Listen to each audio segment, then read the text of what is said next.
Tercera llamada, comenzamos. Los marcianos llegaron ya y llegaron bailando cha cha cha, cha cha cha, cha cha cha, cha cha cha. Quédate, aquí empieza Un Gallo para Asclepio, el podcast de filosofía para paladares diversos, filosofía prolija y al alcance. Escucha Un Gallo para Asclepio, que de ninguna cosa se escape ni su peculiar cualidad ni su mérito. Emprender el vuelo cada día, al menos durante un momento, por breve que sea, mientras resulte intenso. Cada día debe practicarse un ejercicio espiritual, solo o en compañía de alguien que, por su parte, aspire a mejorar.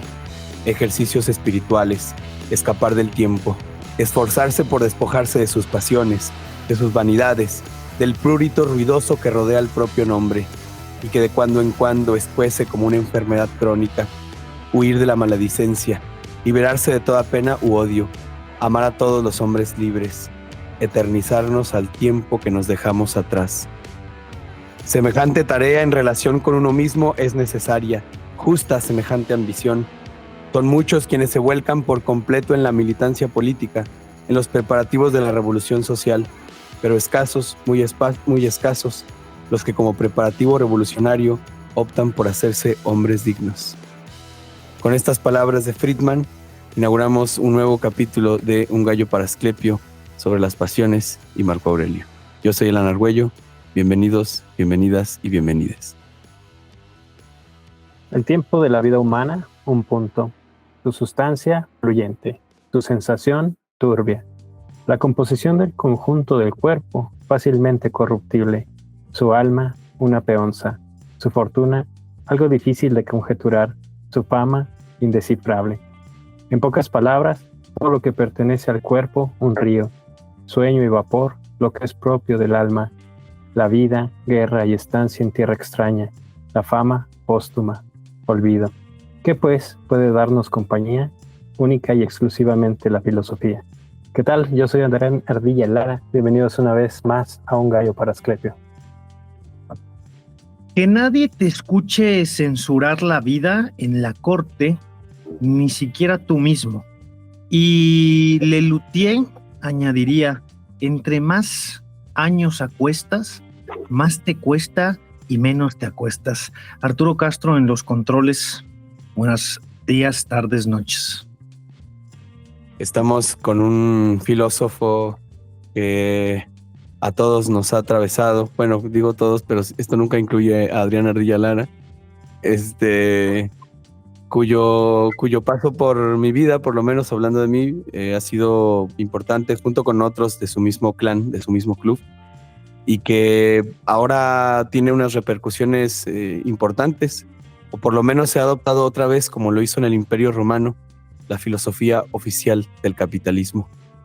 Hablaremos hoy, como ya dijeron, de las pasiones, de esta idea esta palabra que se usa poco hoy en día, se habla más bien de emociones, sentimientos. Las pasiones quizá tenían más que ver con el sufrimiento, con el chivo que tiembla de la tragedia, ¿no? Pero que sin duda también las emociones han adquirido un lugar central, por ejemplo, en la educación, por ejemplo, en los entornos laborales. Aunque sigo sospechando yo de la trampa que implica tener psicólogos en las fábricas, porque de fondo implica una necesidad de productividad, ¿no? Lo mismo que pasa, digamos, con el estoicismo y su capacidad de amansamiento. Pero bueno, si quieren, comenzamos con este temazo que, digo, ya de entrada los fragmentos que leyeron son muy sugerentes y dan una panorámica del texto que veremos hoy, las meditaciones de Marco Aurelio. Pues sí, no ceñirlo únicamente a las meditaciones de Marco Aurelio, sino como a la pasión, ¿no? En general. Y qué curioso ahorita que decías esto de Ardilla, porque pareciera que la segunda mitad de nuestra temporada anterior estuvo dedicada a Ardilla y los filósofos más y mejor admirados y reconocidos por Adrián Ardilla Lara. Y esta, pues ha habido ahí una rachita, ¿no? De filósofos que Ardilla dice, me quedan debiendo. La rúbrica, decirle a la gente que no se olvide de comentar, compartir, suscribirse, que nos siga en su plataforma de podcasting favorito. Y bueno, estamos ahí como un gallo para Asclepio en todas las redes sociales. Por alusiones personales voy a tomar la palabra. Justamente para los gallo escuchas que luego se preguntan quiénes son los que toman el tema, esta vez se me ocurrió a mí. Por una cosa personal, a lo mejor no tenía mucho acercamiento hasta el momento con Marco Aurelio, pero alguno de los gallo escuchas en algún momento, después de escuchar el programa que tuvimos con Jorge sobre el epicureísmo, quedó muy fascinado y me dijo, oye, ¿para cuándo el del estoicismo, no? Y pues dije, bueno, pues deja ver. Y creo que un par de veces se los había comentado, pero se había tomado por alto mi solicitud. Sin embargo, pues como dijo Arturo, ¿no? Otras veces la temporada pasada habíamos hablado de autores que yo había propuesto, y justamente se juntó el hambre con las ganas de comer, y justamente tuvimos la posibilidad de hablar esta vez no tanto del epicureísmo, del estoicismo como corriente filosófica, sino propiamente de un autor que a lo mejor viene en conjunción no directa con nuestro episodio pasado, que hablábamos sobre el tedio, pero sí que tiene algo que ver con estas cuestiones de las pasiones. Les soy honesto, yo había leído algo de estoicismo solamente en la carrera, había dejado un poco de lado las escuelas helenísticas. Creo que lo más cercano que estuve fue justamente cuando estábamos con Jorge, y a lo mejor las escuelas menores de la época platónica, pues la leer a los cínicos a través de Diógenes Laercio, y alguno que otro ensayo, la parte que habla de la crítica de la razón cínica de Sloterdijk. Había tenido la oportunidad de leer esa parte que le dedica propiamente a los cínicos. Hace no mucho llegó mi hermana, había comprado unos libros en Sambors, y justamente estaba las meditaciones de Marco Aurelio. Una semana después que la volví a ver, dijo que había encontrado un mantra en los textos en este pequeño libro, lo cual me pareció sumamente interesante, sobre todo en gran medida porque lo encontraba a través del trabajo, ¿sí? Decía que le funcionaba para ser un poco más funcional y enojarse menos a nivel laboral. Y ahora que propuse yo un poco el tema, les comento, no había leído tal cual, y había leído hace mucho, pues todavía en el segundo semestre, un poco respecto a las escuelas menores. Me pareció sumamente atrayente. ¿Cómo dijiste, Alan? Que nos ha atravesado. Me atravesó el corazón, Marco Aurelio.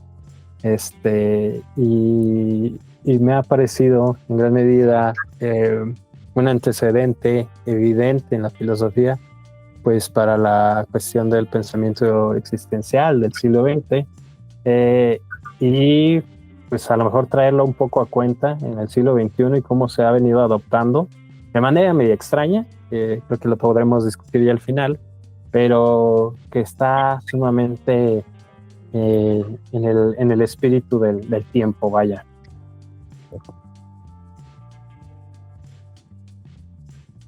Pues sí, curioso cómo, pues de manera personal me pasó un poquito similar, que descubres a los estoicos en este periodo extraño de filosofía posterior a la muerte de Sócrates, en el que estudias a las corrientes helenísticas o escuelas menores, como las llamaste, que son estos movimientos filosóficos que a Sócrates suceden, ¿no? Que es el bullir vivencial que exige Sócrates después de su muerte, ahí medio extraño, medio raro. Y más allá de ese acercamiento académico que tienes en la escuela, que tampoco te creas que es muy profundo, pasa como con autores que ya habíamos platicado, que pasa un asunto raro, como cuando ves a Kierkegaard o como cuando ves a Camus, que no los notas a profundidad, pero siempre mantienen ahí un rastro.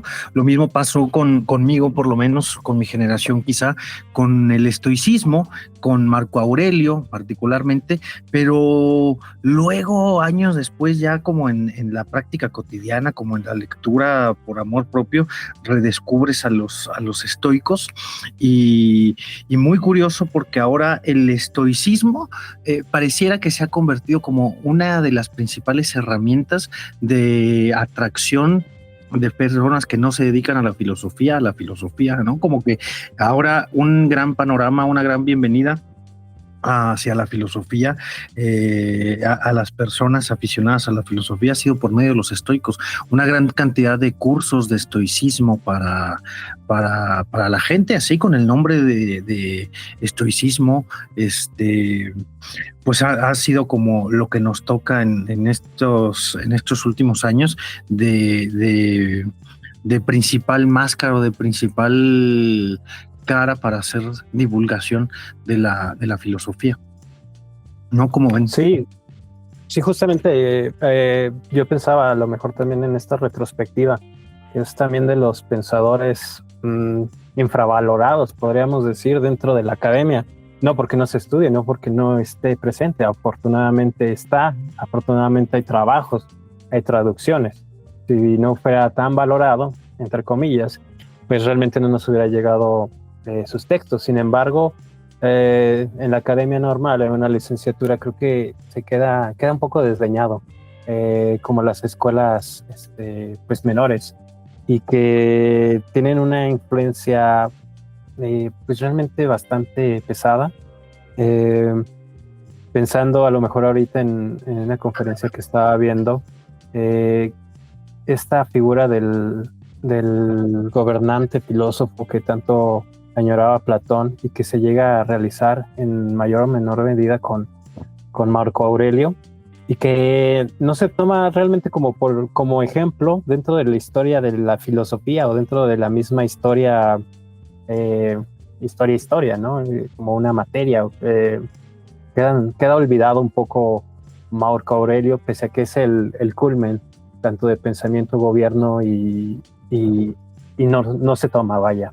Y también un poco apelando a esta cuestión, justamente uno de las causas, motivos por las que elegí esto, y que seguramente ahorita Alan nos lo dirá, es porque también Alan estuvo demasiado influenciado por estas escuelas hace unos años, que era como comenzó la cuestión del café filosófico y los cursos y todas estas cosas. Recuerdo que, y si me equivoco tú me corriges, Alan, que uno de los principales temas era el estoicismo. Bueno, pues ya hay que empezar por ahí, sin duda alguna. Yo creo que ya que contaste los mitos, esta sesión va a ir sobre la desmitificación del estoicismo, ¿no? Ya que elegiste ese punto de partida. Sobre mi relación con las escuelas, pues es muy sencillo, muy sencillo y muy complejo. Tiene que ver con un momento en el que yo salgo de la facultad, no encuentro trabajo y me doy cuenta que estoy sufriendo porque me voy a ir de la ciudad, voy a regresar a vivir a casa de mis padres y todo eso, ¿no? Entonces me di cuenta que estaba sufriendo como una persona completamente normal y me pregunté de qué carajo me habían servido 4 años en filosofía. Si estaba sufriendo como cualquier persona, ¿no? Si la filosofía no sirve para nada, por lo menos tenía esa sensación de que servía para tomarse las cosas de otro modo y no me las estaba tomando de ese modo. Entonces lo que me acercó al estoicismo fue eso, sin duda, y también se presentó como una oportunidad para hacer divulgación de la filosofía y poder vivir dignamente con eso. Es decir, al mismo tiempo estaba satisfaciendo mi necesidad de trabajar con mis emociones y estaba compartiendo una parte de la filosofía que es muy amable en el sentido de la lectura y también en el sentido de las lecciones. Y por ahí quisiera empezar por esta idea de las escuelas socráticas menores, que es un título muy parecido a cuando dicen los presocráticos. Es un título que la tradición le da a ciertas escuelas filosóficas no hegemónicas. Sobre esto hay sobrados ejemplos. Está, por ejemplo, el libro de de Onfray, la contrahistoria de la filosofía, en el tomo 1, donde se habla pues de una especie de pugna entre el idealismo y el materialismo, donde gana el idealismo de Platón y toda la historia de la filosofía se cuenta por los metafísicos. Quedan al margen los filósofos del cuerpo, llámese Epicuro, Marco Aurelio, el propio Sócrates en su vertiente ética, y un montón de filósofos que se encargan principalmente de la filosofía como forma de vida, que es este gran concepto que Pierre Hadot acuña para referirse a la relación fundamental y vital que existe entre esta filosofía y la manera de vivir. De ahí que, por ejemplo, Marco Aurelio no sea un autor original, no tiene una aportación propia dentro de la escuela filosófica a la que pertenece, porque esa idea eso es un anacronismo, esa idea de originalidad es posterior. En ese momento, las escuelas filosóficas dependían más bien de la sujeción a un determinado modo de vida, de tal suerte que en Roma había muchos filósofos que no habían escrito nada, pero que se les consideraba filósofos porque habían adoptado en su vida las normas del estoicismo o del cinismo o del epicureísmo, ¿no? Entonces por ahí hay que empezar desmitificando esto de que son escuelas menores o quizá que no haya un pensamiento muy profundo ahí detrás. Puede que no sean filosofías sistemáticas que traten de dar una explicación omnicomprensiva de la realidad, que eso ya es más bien propio de la filosofía posterior, pero su fuerza radica en otro lugar y tiene que ver en esto a lo que Pierre Hadot llamaba los ejercicios espirituales. El fin último de una escuela filosófica es la conversión a un modo de vida, la respuesta a la interrogante socrática de si estás dispuesto a seguir viviendo al azar o vas a vivir de una vez bajo una norma que te rija, ¿no? Esta conversión espiritual que comparte con otras disciplinas espirituales se distingue en el caso del estoicismo en que es una especie de doctrina espiritual fundamentada en la filosofía. El fin del estoicismo es ético, no es una filosofía que se preocupe demasiado por explicar cada pesquisa de cómo funciona el universo. Y la popularidad tiene que ver con eso, ¿no? Con que no es una escuela, digamos, muy ríspida, muy enrevesada, y promete transformar al individuo. Promete que la relación que tiene con sus pasiones, y este ya sería el segundo mito, que los estoicos son los filósofos estatua, que los estoicos quieren aniquilar sus pasiones, que los estoicos quieren vivir así impasivamente. Lo que se busca con el estoicismo, como con el resto de escuelas filosóficas helenísticas, es establecer una correcta relación con las pasiones. Que no sean las pasiones las que se apoderen de nosotros, como por ejemplo la ira, y que terminemos a los golpes. Que no sea el deseo de perseguir a una mujer lo que nos dirija. Que tengamos una correcta relación con esas pasiones. Implica conocerlas y reconocer en principio que somos animales pasionales, ¿no? Y ya con ese segundo mito me detengo para que sigamos con esta discusión. Artur.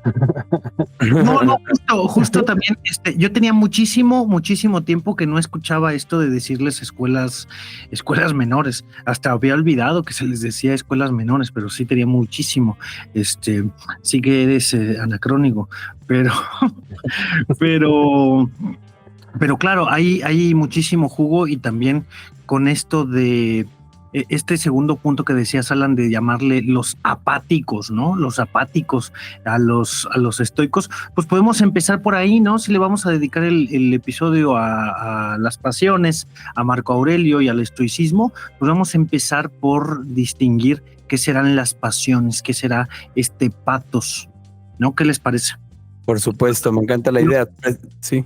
No, digo, ¿lo lanzo por ahí o lo ponemos como haciendo el jueguito etimológico con la medicina, que a mí me gusta muchísimo, como la palabra pasión aparece del griego pathos, ¿no? Como pados más o menos, es una lectura medio rara, y de ahí me desligo un poquito, pero tenemos palabras que comparten origen, más allá de decir pasión, como lo que te enferma, pero también de ahí viene padecer, viene paciente, viene, está relacionado no solo con la enfermedad, sino también con la prudencia y con la espera.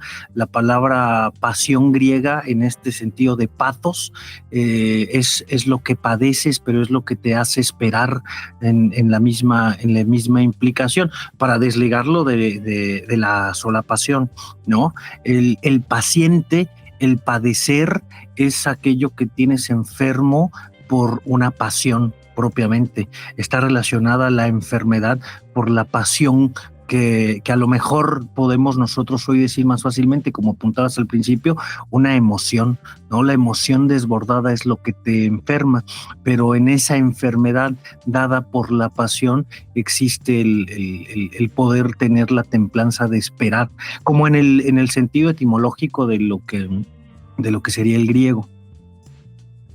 Tal vez faltó añadir la palabra patología. Ah, ¿no? patología, claro. Uh-huh. Que parece que fue un poco el destino de la palabra pathos, restringirse al orden de lo clínico. Y solamente quisiera añadir a esa etimología que muy bien has explicado, pues que la idea de padecimiento, aunque la palabra pathos deriva en lo que llamamos emociones o sentimientos, la palabra padecimiento tiene que ver con la pasividad. Y esto es algo muy importante porque implica un cambio de paradigma a cómo perciben los estoicos las emociones. Digamos que el ideal del estoico, así como el del epicurio, era la ataraxia, que era la no perturbación de la carne, y la tranquilidad, la serenidad espiritual. Pues en el caso de los estoicos tenemos que el ideal es el apatos, ¿no? El apatos o apatos, nadie sabe porque está muerta la lengua. Implica eso, el A es una alfa privativa, entonces no pasión, no pasividad, ¿no? No pasión. Parecería desde este punto de vista que el ideal del estoico, si es el apatos, entonces es el apático, ¿no? Lo traduciríamos como la apatía. Uh-huh.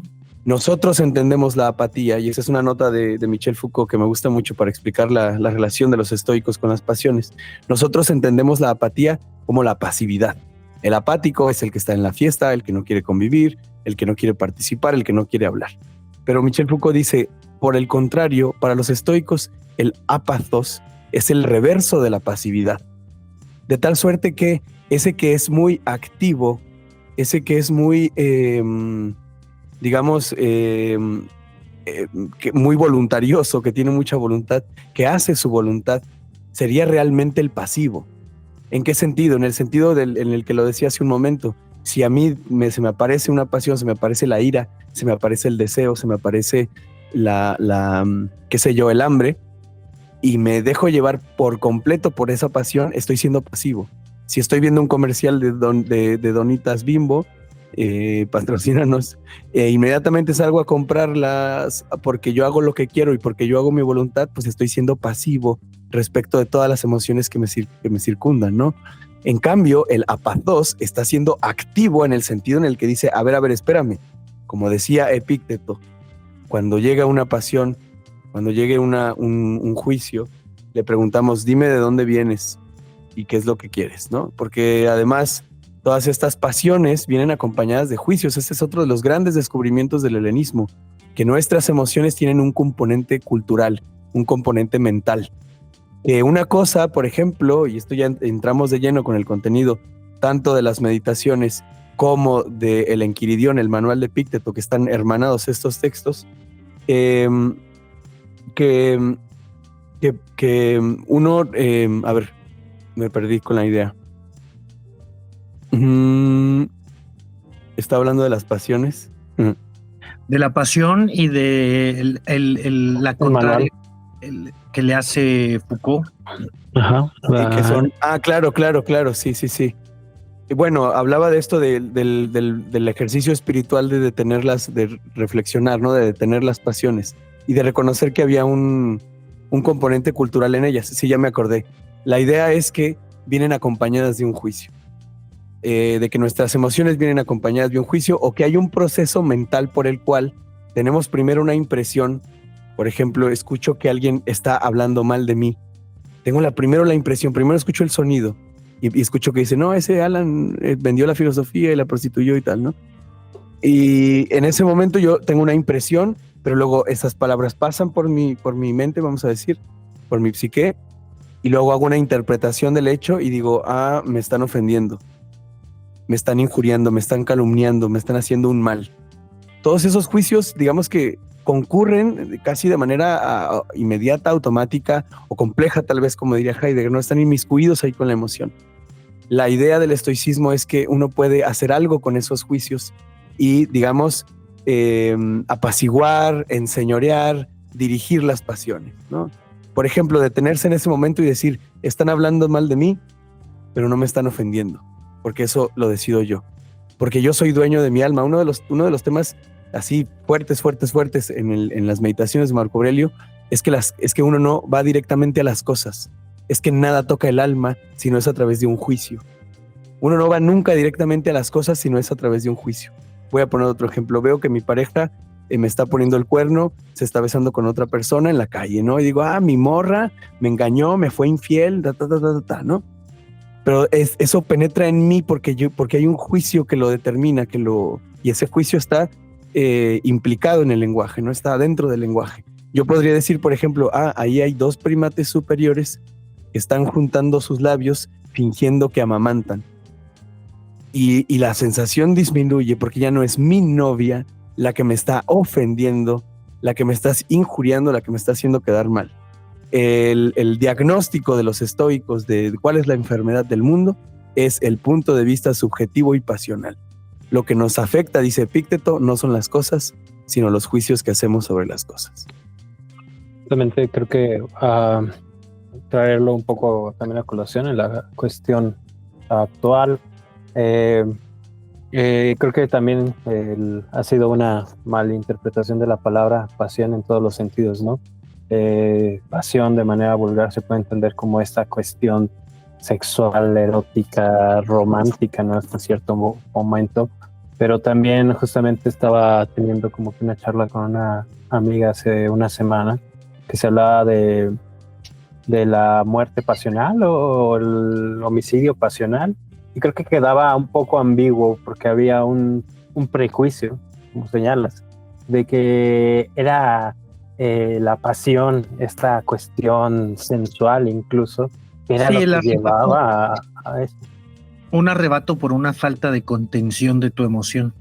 Exacto, cuando realmente pues y se veía como que una malinterpretación respecto a eso, y era de que no va por ahí cuando se habla de un crimen pasional, sino que va incluso por la premeditación que se está realizando. Incluso Camus en el inicio del Hombre Rebelde viene a hablar muy claro de esto, ¿no? Hay crímenes pasionales y hay crímenes de lógica.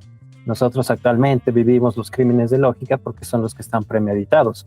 Un homicidio, un asesinato pasional es el que incluye en estos juicios que uno realiza cuando está contemplando algo, y no hay una forma de hacer la contención emocional, pasional, para resolverlo racionalmente, diríamos con Marco Aurelio, a través de la inteligencia, ¿no?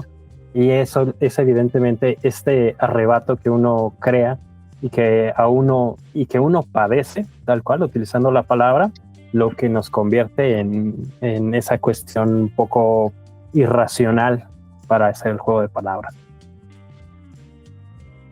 Sí, pues hay un,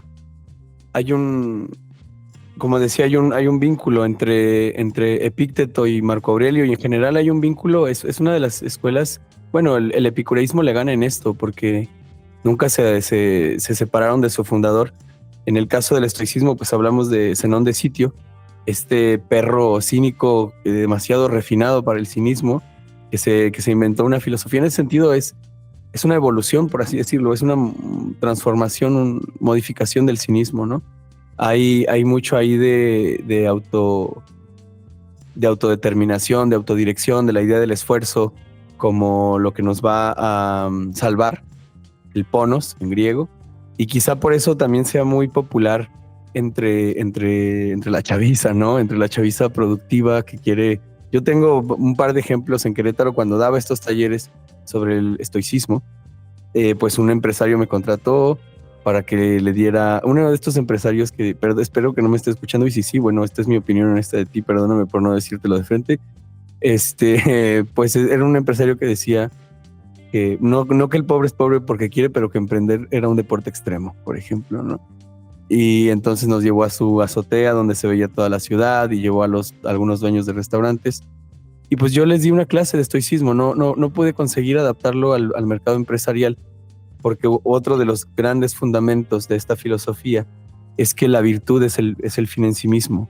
Se puede clasificar que la virtud es igual a felicidad, o lo que entendían como eudaimonía. Se puede clasificar las escuelas filosóficas por la relación que establecen entre la eudaimonía, que sería como el buen daimón, la buena dirección, la buena fortuna también, y la felicidad, que comparte etimología. Félix quiere decir afortunado, pero ya afortunado ya no implica un ejercicio, ¿no? Como en el caso de los estoicos. Se puede distinguir, insisto, estas dos clases clases de filosofías en cómo relacionan virtud y felicidad. Para los epicúreos, por ejemplo, la virtud debe ser un medio para el placer. Si la virtud no lleva al placer, entonces escupo sobre las virtudes de los estoicos, decían por ahí, ¿no? Por el contrario, en el caso del estoicismo, la virtud es el fin en sí mismo, es lo que da la felicidad, es lo que da los ingleses lo traducen más bonito, le llaman florecimiento, flourishment. La virtud es lo que nos hace florecer. Y la virtud entienden ellos pues como la correcta dirección de las pasiones, como ser inteligente en los casos concretos. Si se te toca distribuir un terreno, siendo inteligente serás justo, ¿no?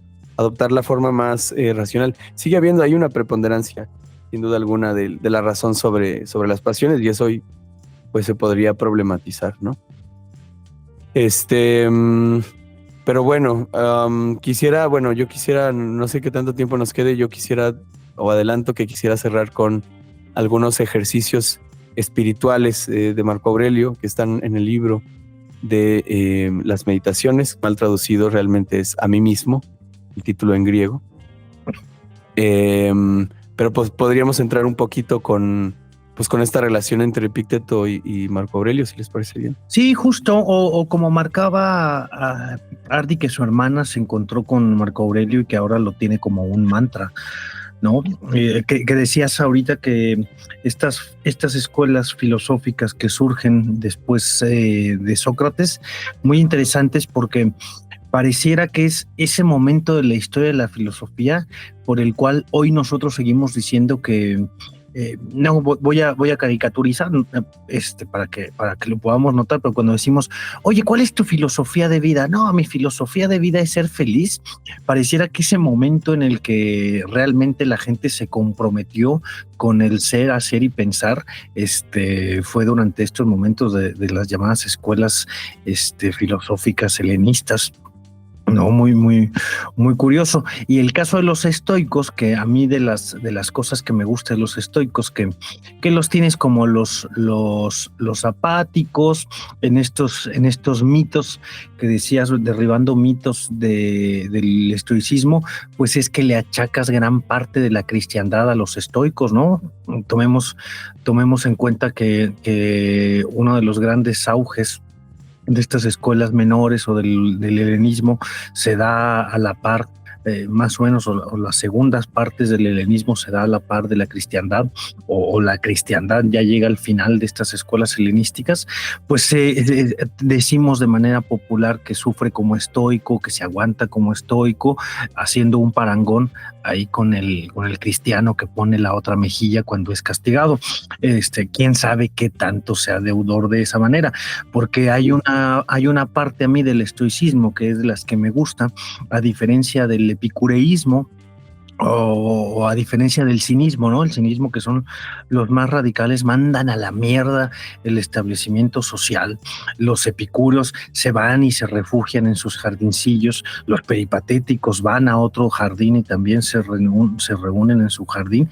El estoico pareciera que es el político, ¿no? El que no renuncia lo confundimos con el apático, pero no nos damos cuenta que de todos esos movimientos filosóficos, el estoico fue el que no renuncia a la vida pública, es el que se enfrenta a la vida pública casi como un mandato. Una de las grandes cosas que hay que hacer para ser estoico es no renunciar a la ciudad, es entrarle de frente y a los fregadazos a la ciudad, porque al final de cuentas lo que te hiere es la ciudad, y de lo que te vas a fortalecer es de la ciudad. ¿Para qué huyes de la ciudad? ¿Para qué huyes de lo que te hiere? Mejor fortalécete para que no tengas que huir, haciendo ahí como una cosa ahí medio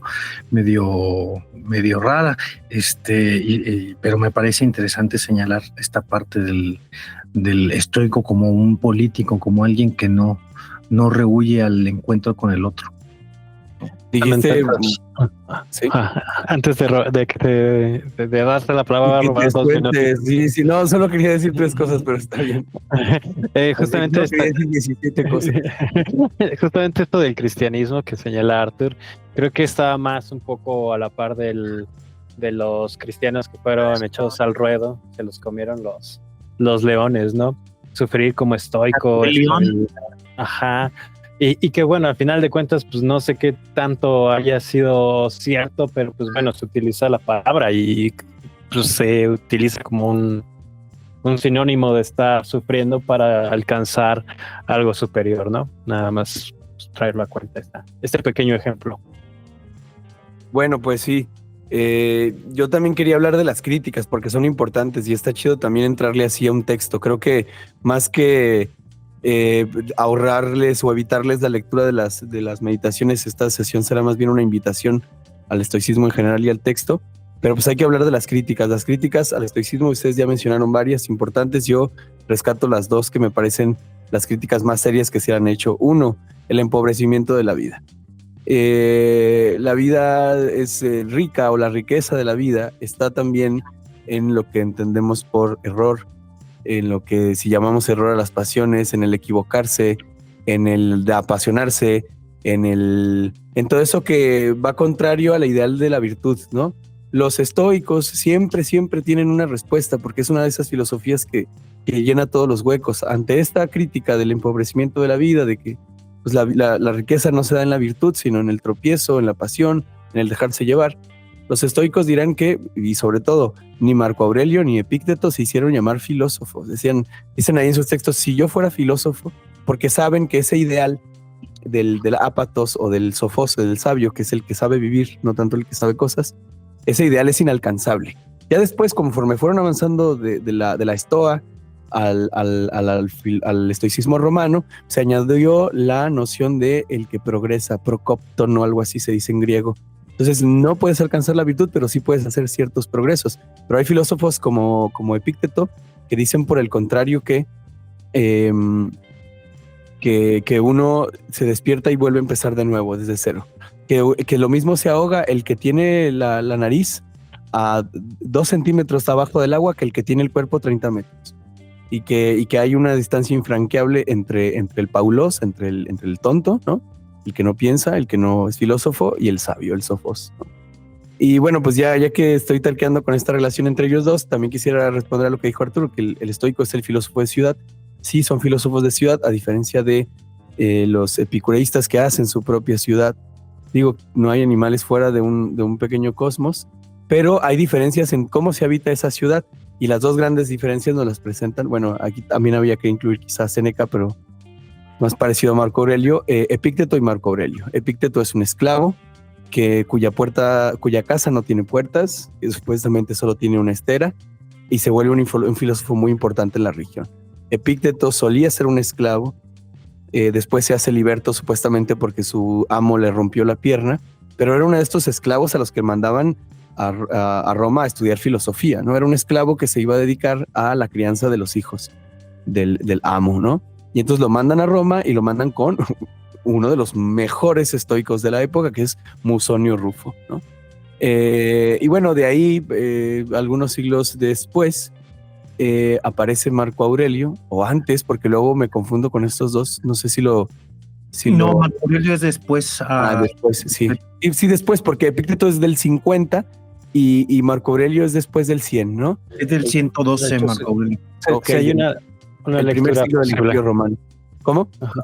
Creo que hay una lectura posible de lo de Epicteto, según algunos, quién sabe, no estoy tan seguro, pero hay una referencia que posiblemente pues sí lee tal cual a Epicteto.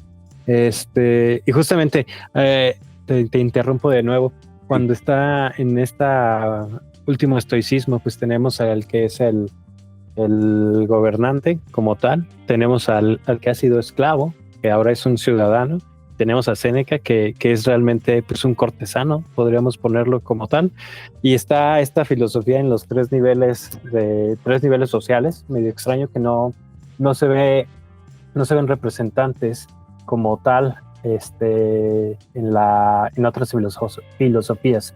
Y también a lo mejor un breviario cultural, cuando Marco Aurelio anda por Grecia, va a tomar clases a la academia, al liceo, va me parece que con los cínicos y con los estoicos, y también se inicia en los misterios de Eleusis, o sea que va con el eclecticismo a todo lo que da este buen hombre. Marco Aurelio. Sí. Sí, se convierte en filosofía oficial del Imperio Romano. La popularidad que alcanza quizá tenga que ver con esos tres niveles, como lo mencionabas.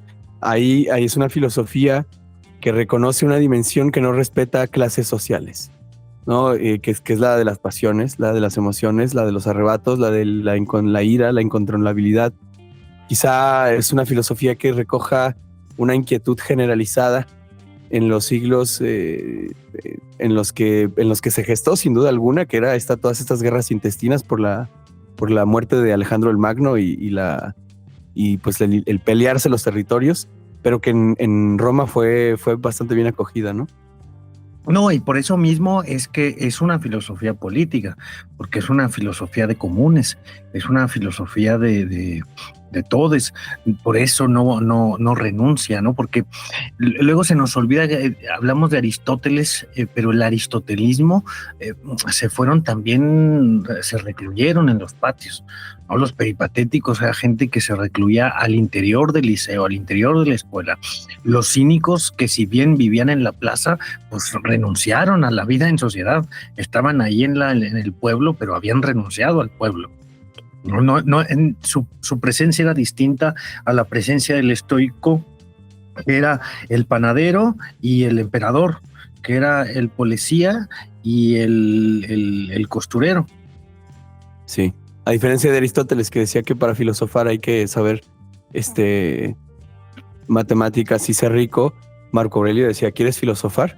Consigue una esposa y adquiere un cargo público y luego hablamos, ¿no? O sea, esa forma tenía de habitar la ciudad. Y también hay otro contraste que me gusta mucho, que es el de Epicteto Séneca.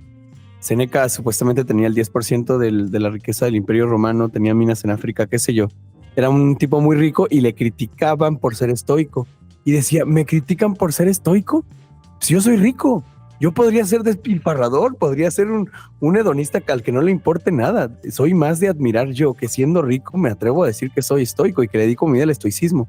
Y añadía: es mucho más fácil para un pobre ser estoico que para un rico, porque el pobre simplemente se acostumbra, simplemente se resigna. El rico tiene que moderarse y eso es aún más complicado, ¿no?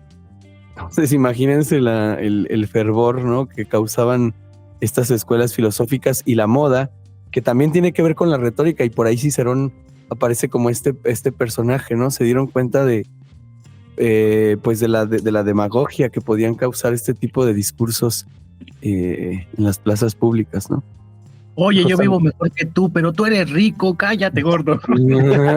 Sí, justamente en varios pasajes, ¿no? Cuando está escribiendo Marco Aurelio, para los que no hayan leído, a veces cree que uno que le está escribiendo a alguien, pero se está escribiendo a sí mismo. Creo que es uno de los ejercicios más difíciles que puedes estar haciendo, que realmente eran un texto que no se iba a publicar, que no era para nadie más que para sí mismo.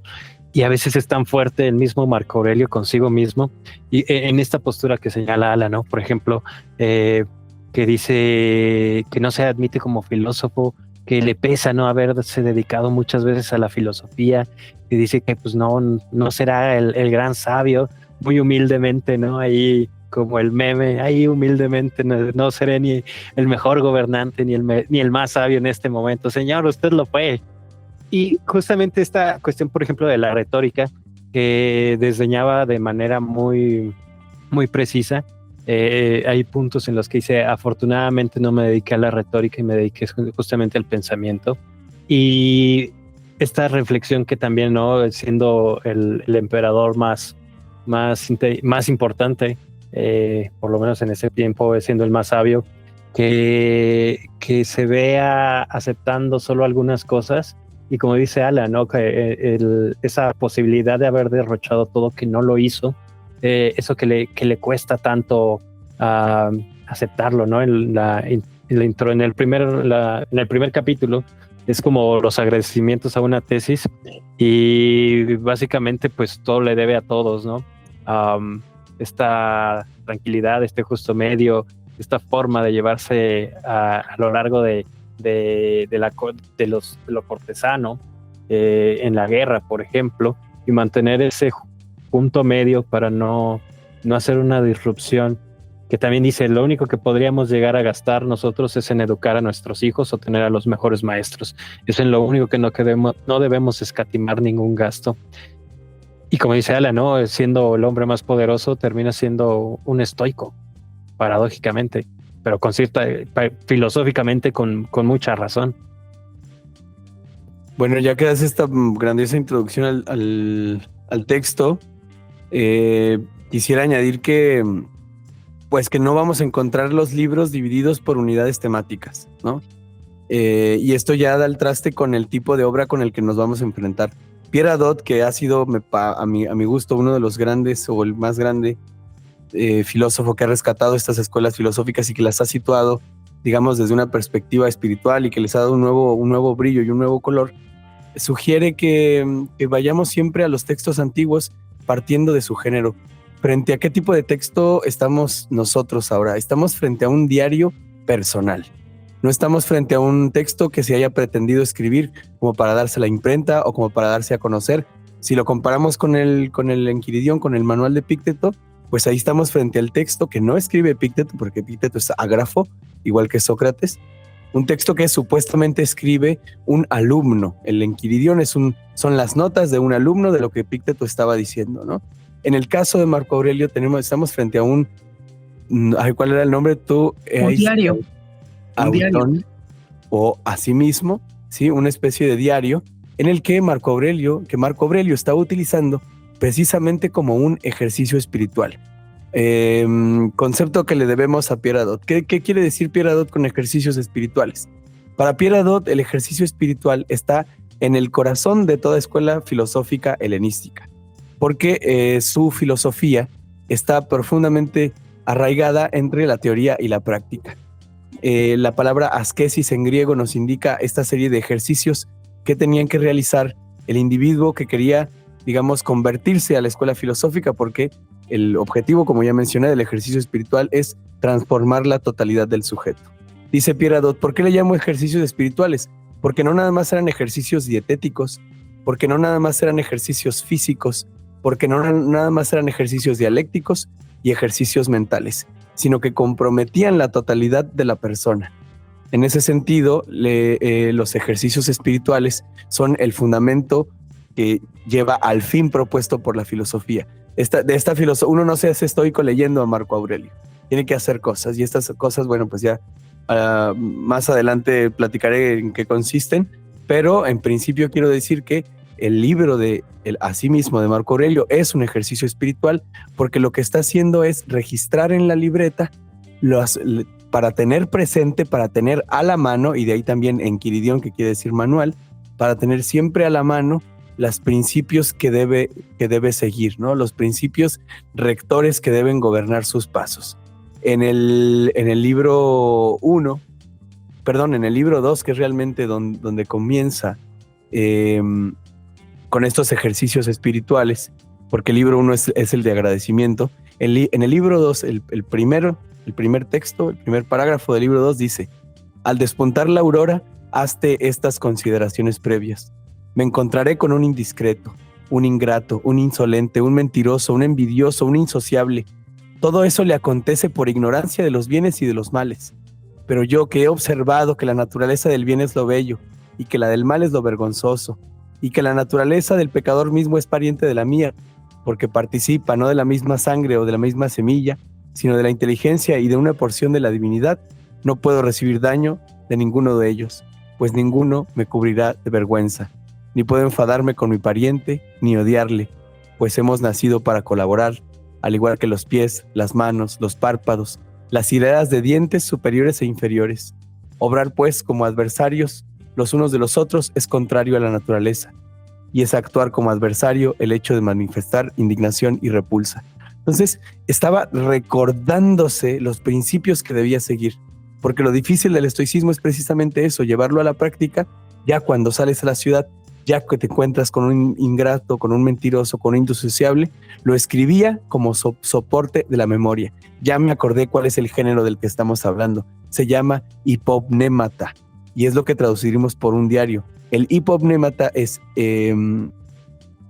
hipos, que quiere decir debajo, y mneme o memoria.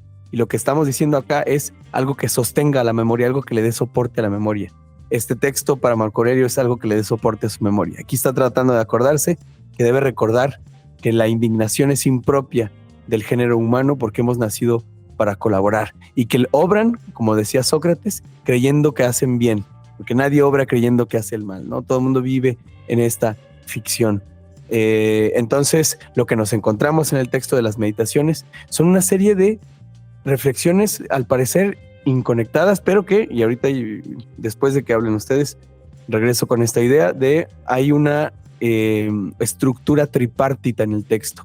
Hay 3 temas que siempre se repiten, y este número 3 es curiosísimo en la filosofía helenística porque 3 son las escuelas filosóficas. Cada escuela filosófica divide su filosofía en 3, física, lógica y ética. Acá Marco Aurelio va a dividir en 3 disciplinas del intelecto, que a su vez son 3 facultades del alma. Pero aunque parezca una serie inconexa de reflexiones, hay temas que se repiten que son, pues básicamente los temas esenciales del estoicismo. Justo este fragmento que tomas siempre me ha parecido como una copia aquel del que dice, bueno, una copia no, pero muy similar al que hace Epicteto sobre los baños. ¿Te acuerdas del capítulo 4 que ponen, por ejemplo, lo del baño? Dice, cuando vayas... ese fue el que leyó Ardilla, ¿no? Cuando comenzó de que mira lo que hay a tu alrededor, solo hay lodo, mugre y así. No, dice, cuando vayas a emprender algún asunto, Epicteto, el capítulo 4 del manual, recuérdate a ti mismo qué clase de asunto es. Esa es la sentencia, ¿no? Cuando vayas a emprender un asunto, recuérdate a ti mismo qué clase de asunto es. Y luego lo ejemplifica. Dice, si vas a bañarte, si vas a ir a un baño, pensemos que los baños romanos pues, eran públicos, ten en mente lo que pasa dentro de los baños. En los baños están los que salpican, los que empujan, los que insultan, los que roban. Si vas al baño sabiendo eso, el baño no tendría por qué perturbarte. Entonces, lo que vas a hacer, acuérdate de qué se trata, ¿no? Si vas a la escuelita, pues en la escuela hay los que no comieron, los que tienen mocos, los que no traen lápiz y te van a pedir prestado. Entonces, que eso no te vaya a perturbar, porque eso es lo que pasa en una escuela.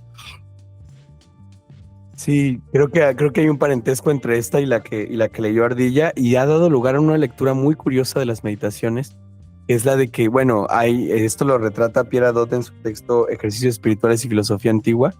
Pues hay unos psiquiatras que interpretaron no sé qué enfermedades del vaso, no sé qué enfermedades gástricas, para decir que hay un pesimismo en la obra de Marco Aurelio, porque parece hablar como despreciando el mundo, ¿no? Bueno, esta es de Epicteto, y Marco Aurelio tiene esta que leyó Ardilla, que dice, mira cómo es todo en el baño, todo es mugre, lodo, así lo es también en la vida, ¿no? Esto sería como atribuir un padecimiento fisiológico a la escritura de un texto, y Marco Aurelio dice, no, para entender este texto hay que pensar cómo piensan los estoicos. No está siendo pesimista, está tratando de recordarse que se tiene que reconciliar con la naturaleza, porque de eso se trata todo esto. Todos los seres vivos experimentan un tiempo cíclico. El árbol suelta una bellota la bellota cae en el piso y da lugar a otro árbol, ¿no? Etcétera. El sabio, el estoico, tiene que reconectarse y reconciliarse con la naturaleza. Por eso dice, cuando salgas a la calle, acuérdate que será como en los baños públicos. Acuérdate, o sea, si tú ya sabes, lo que te está diciendo es, ya sabes, cabrón. Porque todos los días te levantas a las 6 de la mañana al tráfico, ya sabes que te van a pitar, ya sabes que te van a echar la lámina. ¿Por qué te enfadas si ya lo sabes? ¿Por qué no te reconcilias con lo que hay? Y lo lleva incluso más lejos, en este que probablemente sea mi parágrafo favorito. Está en el libro 3, es el segundo parágrafo de las Meditaciones de Marco Aurelio, que dice lo siguiente. Conviene también estar a la expectativa de hechos como estos, que incluso las modificaciones accesorias de las cosas naturales tienen algún encanto y atractivo. Así, por ejemplo, un trozo de pan al cocerse se agrieta en ciertas partes. Esas grietas que así se forman y que en cierto modo son contrarias a la promesa del panadero, son en cierto modo adecuadas y excitan singularmente el apetito. Asimismo, los higos cuando están muy maduros se entreabren, y en las aceitunas que quedan maduras en los árboles, su misma proximidad a la podredumbre añade al fruto una belleza singular.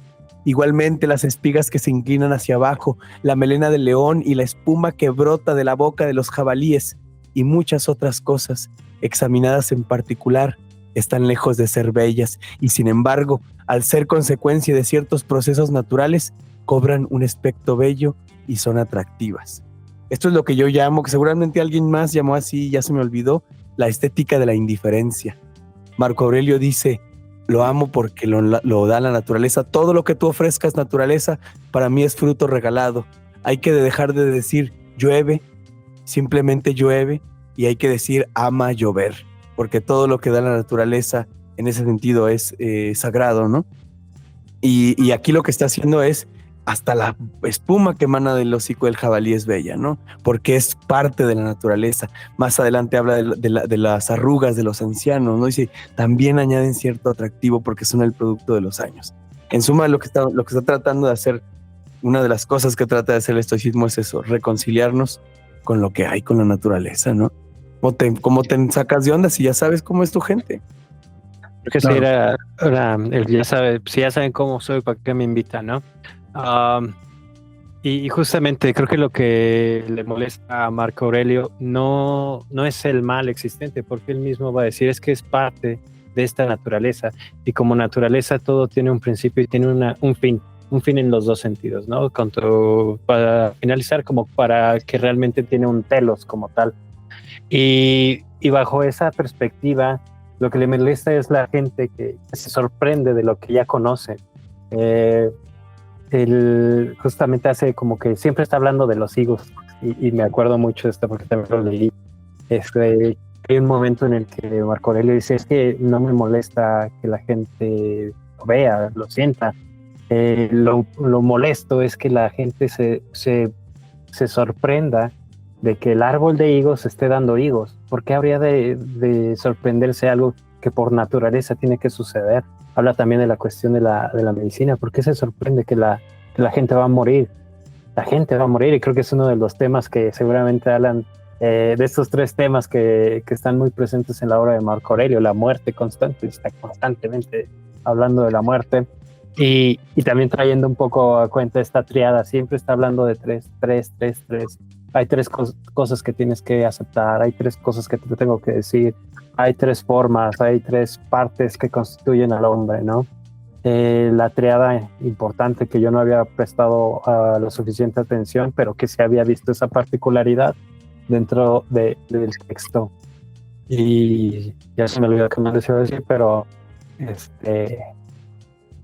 bueno, ahorita me acordaré.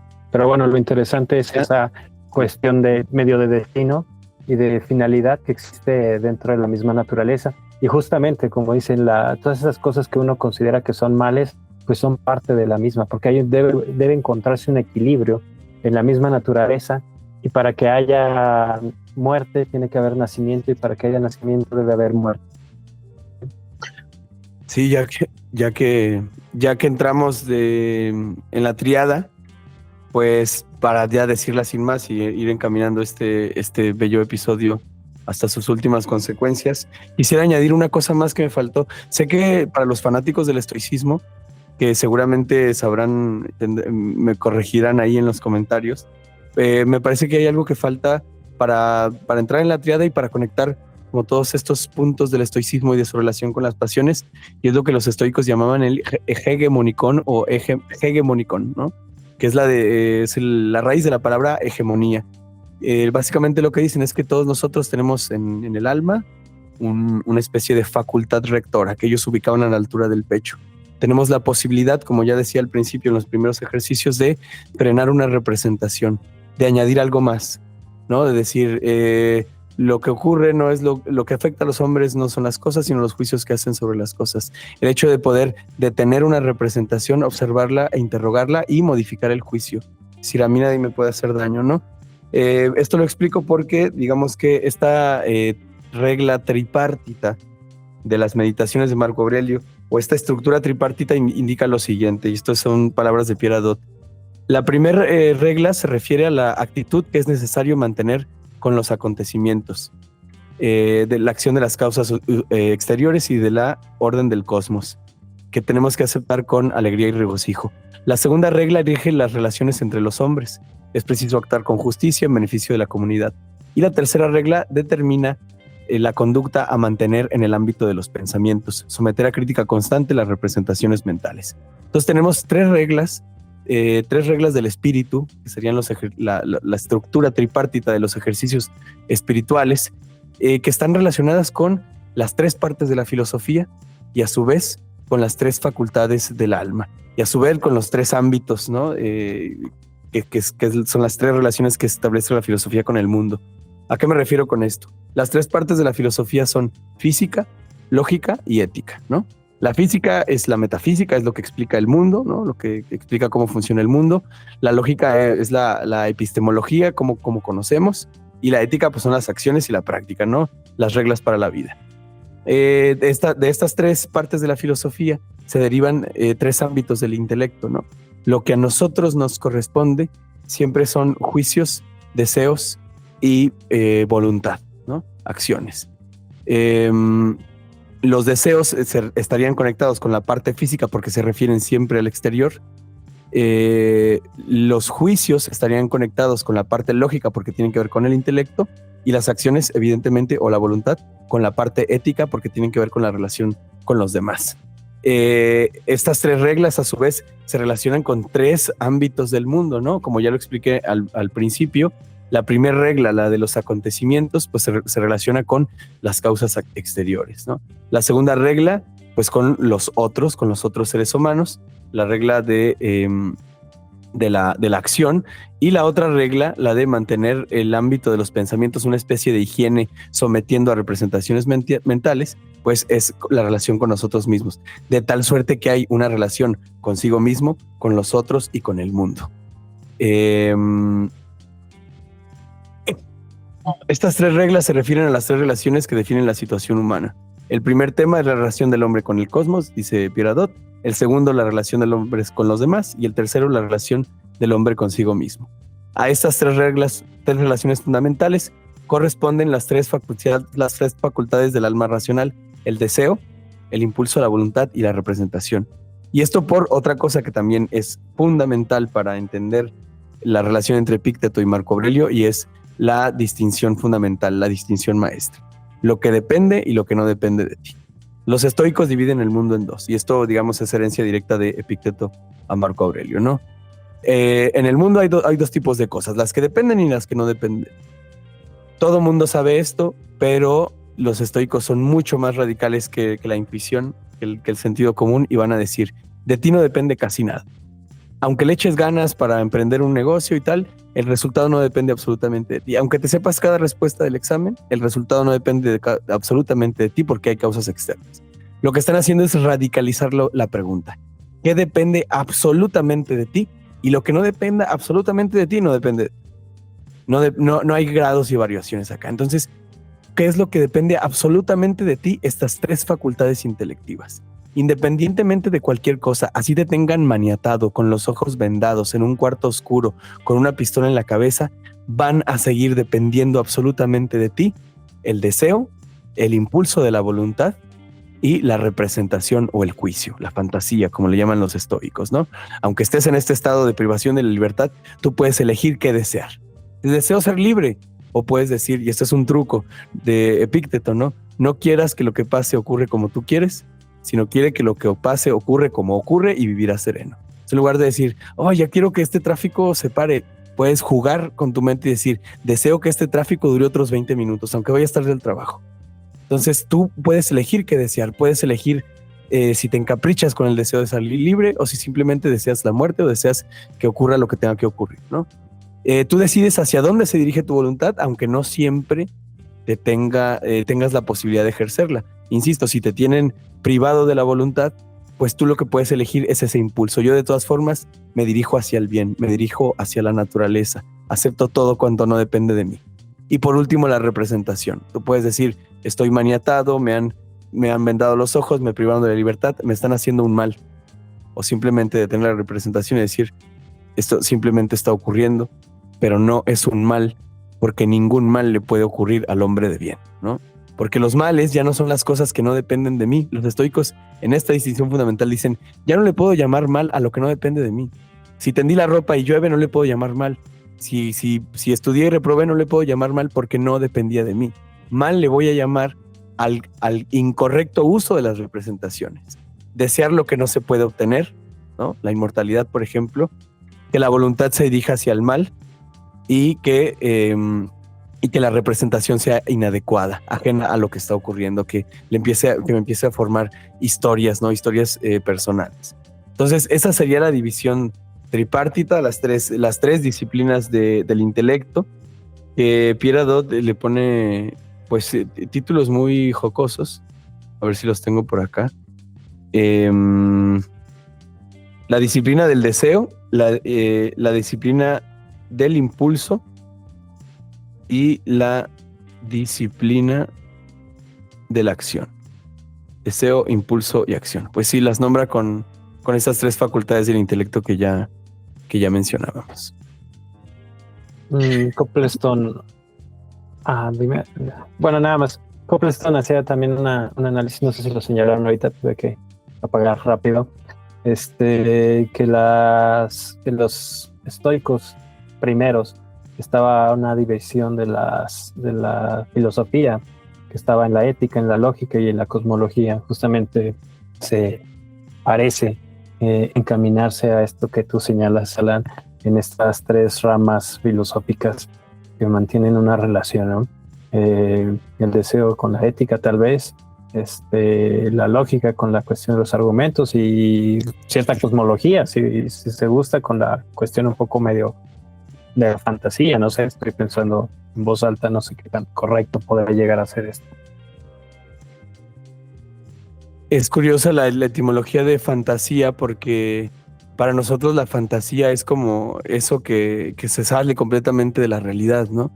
Pero para los estoicos, como precisamente no vivimos en contacto directo con las cosas, contacto objetivo con las cosas, siempre hay una fantasía, siempre hay una especie de velo, ¿no?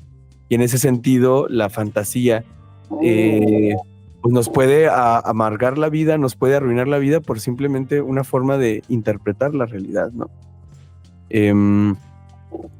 Pero bueno, yo quisiera ir cerrando, ya que hablamos un poquito de esta división tripartita, pues poner algunos ejemplos de cómo aparecen estas tres reglas y cómo esto podría ser una clave de lectura, y al mismo tiempo veremos los ejercicios espirituales. En el libro 9, el parágrafo 6 dice: ¿te es suficiente?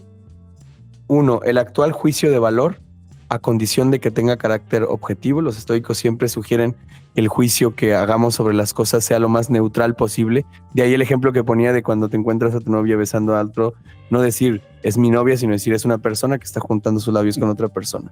Los juicios objetivos es uno de mis ejercicios espirituales favoritos, que tiene que ver con describir de manera física, la descripción física de las cosas, ¿no? Dice Marco Aurelio en el libro 3, el parágrafo 11, fijar y describir siempre el objeto cuya imagen se presenta al espíritu, de suerte que se le vea lúcidamente, tal como es por naturaleza, desnudo, uno bajo diversos aspectos, y decirse a sí mismo su nombre y los nombres de los objetos que los forman y en cuáles se desintegrarán. Y pone unos ejemplos muy, muy jocosos. Por ejemplo, cuando nos encontremos con manjares y otros alimentos de este género, digamos, esto es un cadáver de pescado, esto es un cadáver de pájaro o de cerdo. Y también aquel falerno es solamente jugo de uva. O aquel vestido es pelo de oveja mojado en sangre de marisco. Y a propósito de la unión de los cerdos, de los sexos. Y de esto hace un chiste Marguerite, ay, la de... ¿Cuál? Marguerite Yourcenar. Sí, ¿cómo se llama el texto? Memorias de Adriano. Memorias de Adriano. Adriano supuestamente es el tutor de Marco Aurelio y dice este chamaco pendejo, porque dice lo siguiente. A propósito del sexo, ¿no? A propósito de la unión de los sexos, es una fricción de vientres con eyaculación en un espasmo de un líquido pegajoso. Y Adriano dice, ay, no sabes lo que es el sexo, ¿no? No es frotación de vientres. Pero bueno, está tratando de definir físicamente para despojarla de la fuerza que ejercen sobre nosotros, ¿no? Luego el segundo punto es, te es suficiente el presente acto a condición de que sea realizado en beneficio de la comunidad de los hombres. Actuar siempre con justicia, actuar siempre con un sentido de la comunidad sería respetar la segunda regla, que es la regla de la dirección de la voluntad, ¿no? La primera, pues obviamente es la del intelecto, la del juicio claro y objetivo. Y por último, te es suficiente la actual disposición interior a condición de que encuentres motivo de regocijo en cualquier encadenamiento de circunstancias producto de causas exteriores. La tercer clase de ejercicio espiritual es la que trabaja con los deseos, con aprender a contentarse.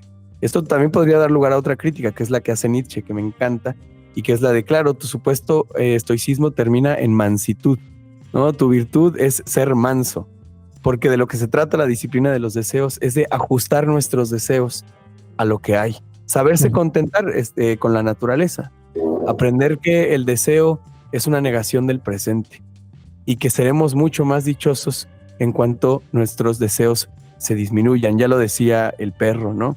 Quiero poco y lo poco que quiero, lo quiero poco.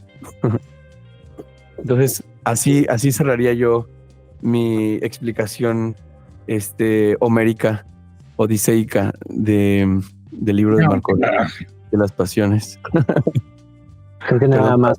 Hoy, pero me apasiona el estoicismo.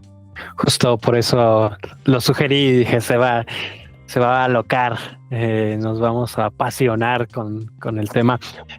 Justamente, a lo mejor algo que se nos pasó tratar fue que Marco Aurelio pues tuvo de médico al mismo Galeno y que pues nuevamente es el mejor médico de la época con el mejor pensador y el mejor gobernador que habían tenido hasta ese momento, pues algo bueno debió pasar, ¿no? Y justamente recuerdo esta perspectiva que va desde Hipócrates, que retoma Galeno y que está presente en Marco Aurelio. Pues por lo menos hay una pequeña frase que habla de las disposiciones naturales del hombre, más allá de una naturaleza determinada como tal, que podría llegar a entenderse en algún punto, y a lo mejor dando cierta libertad también al hombre en este momento de elegir, de que todos los males que acontecen a uno son a causa de uno mismo y de las propias elecciones. Está esta cuestión de la disposición natural, ¿no? Los humores y todas estas cosas que determinan la conducta de un hombre, que si es melancólico, que si es flamélico, que si es y las otras dos que no me acuerdo, que evidentemente Marco Aurelio las aceptaba, pero que no limitaban la libertad del hombre, ¿no? No era una limitante como incluso en el siglo XX todavía se ha querido ver respecto a la medicina y todo esto de que las disposiciones tal cual nos van a limitar y no tenemos libertad a partir de eso. Es uno de los temas creo que más trascendentes por el hecho de que otorga esta posibilidad de elegir y no elegir, de ir o no en contra de la naturaleza misma en determinado punto, y creo que es una de lo más trascendente, ¿no? Como señala Alan, ¿no? A partir de Nietzsche, pues sí, sin cierta mansedumbre, pero bueno, pues es un pie, como dicen, un día a la vez. Y de Nietzsche, las mejores críticas son las de Nietzsche. Es esa lo que dijiste de la naturaleza, también dice. Los estoicos te dicen rerum secundum natura, vive de conformidad a la naturaleza, y luego te dicen cómo es la naturaleza. Y finalmente una cosa con la que pues ya quedamos terminando, que me parece maravilloso. Y es que Marco Aurelio toma a la filosofía como una sotería, ¿no?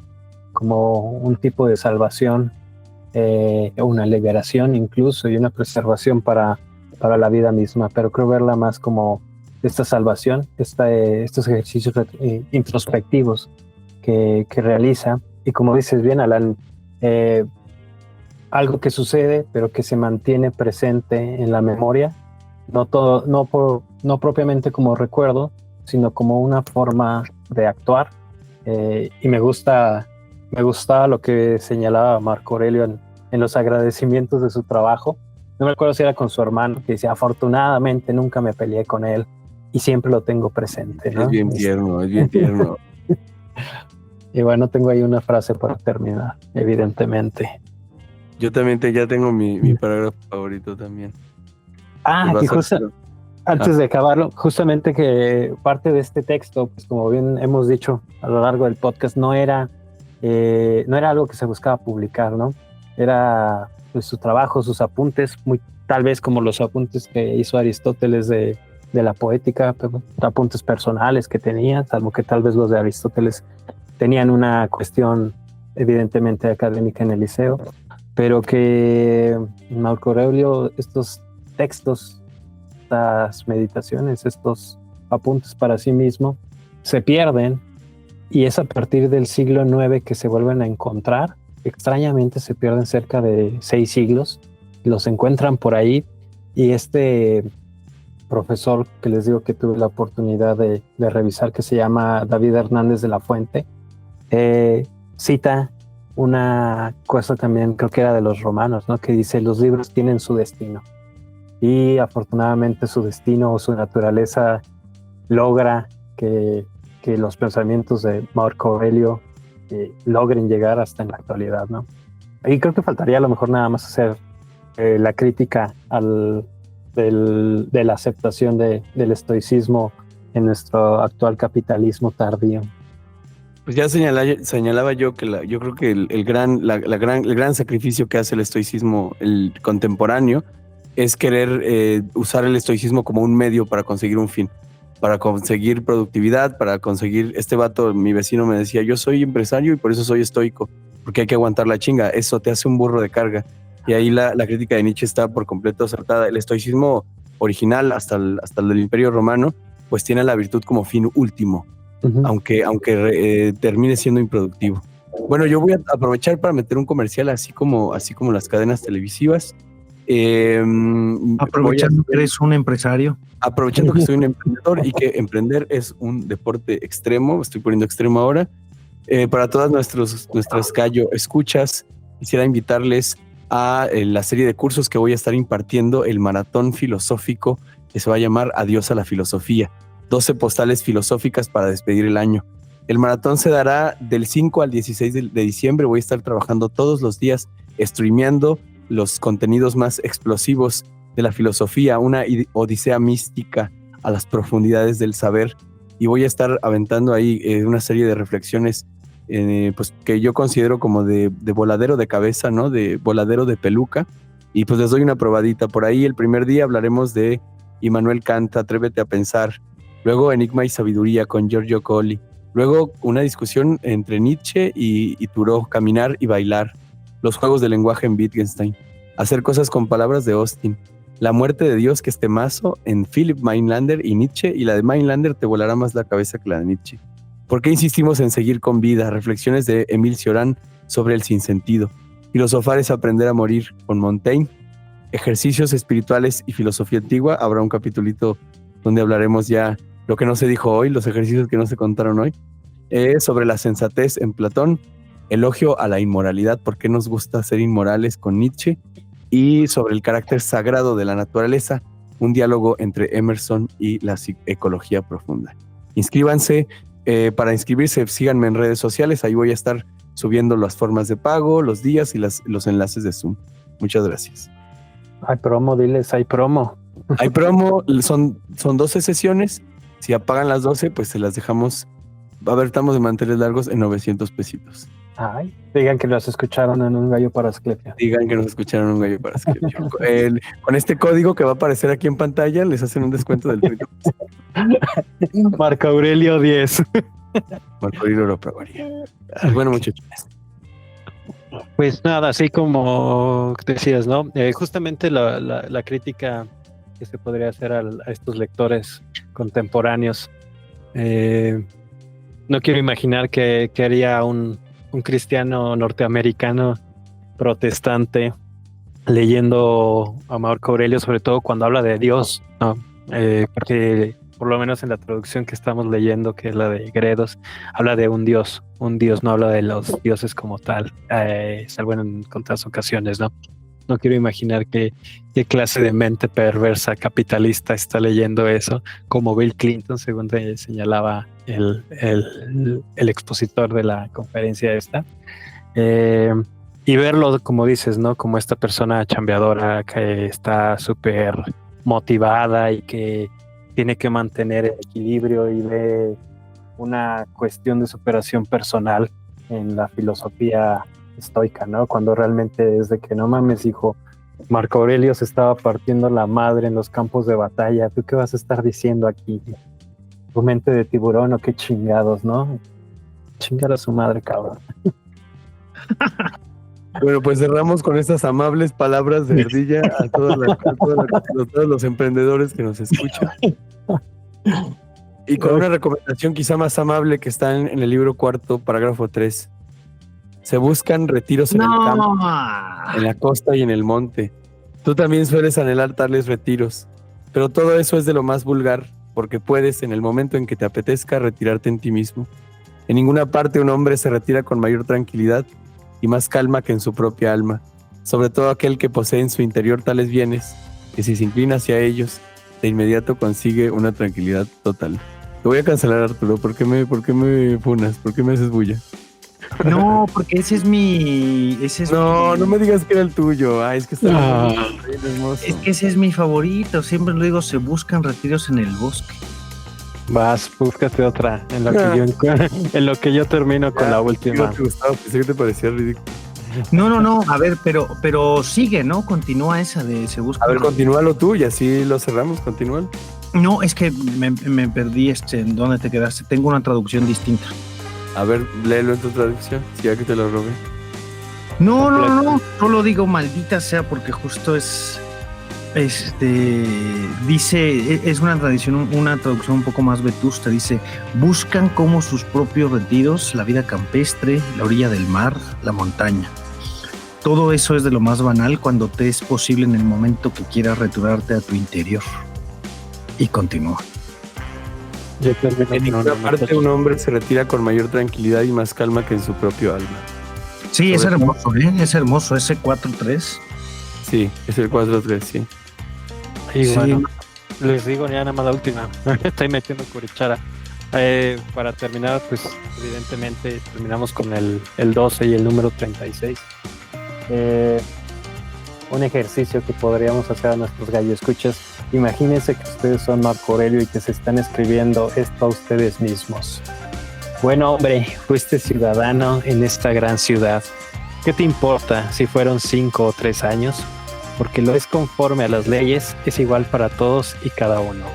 ¿Por qué pues va a ser terrible que te destierre de la ciudad, no un tirano, ni un juez injusto, sino la naturaleza que te introdujo? Es algo así como si el estratego que contrató a un comediante lo despidiera de la escena.